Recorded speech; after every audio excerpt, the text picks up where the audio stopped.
The deficit in the next biennium is something just north of $1.3 billion that the next legislature is going to have to figure out how to balance. There's no accounting gimmicks left. We've sold future revenue streams.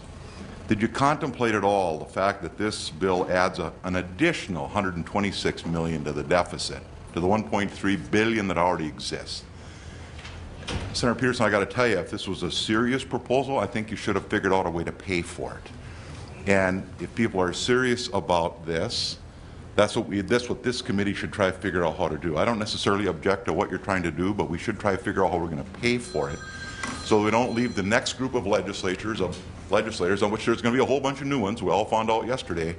We don't leave them right away in the hole, something north of $1.4 billion. If you were being consistent, you'd have the same criticism then for Governor Dayton, because his jobs package is not paid for. You'd have the same criticism for Senator Skoye, who's got a tax credit idea, which I think makes some sense, but that's not paid for. Senator Sieben, Senator Keelan, they're all carrying elements of the governor's job, which are not paid for, which do not take care of K-12 shifts. To be fair, that's where we are in this legislative session now. So I think we will absolutely find out a way to pay for something like this because it is a priority. I think that's why Senator Orton's taking up this bill today, even before we have the forecast, even we really know what the final numbers are, because this has to be a priority. I was at the press conference when Governor Dayton rolled out his jobs proposal. It is paid for.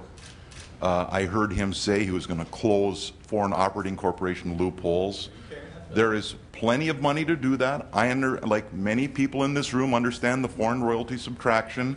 It's not hard to do. We allow Minnesota companies, good companies, to bring in corporate profits earned offshore, bring them into Minnesota tax-free. We wouldn't have to take that entire benefit away from them. We're one of a small number of states that do that. The federal government does tax those corporate profits when they come back in.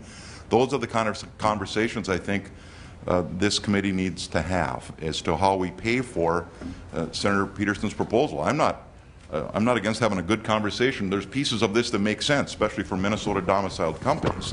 But I just think we have to figure out how we pay for it.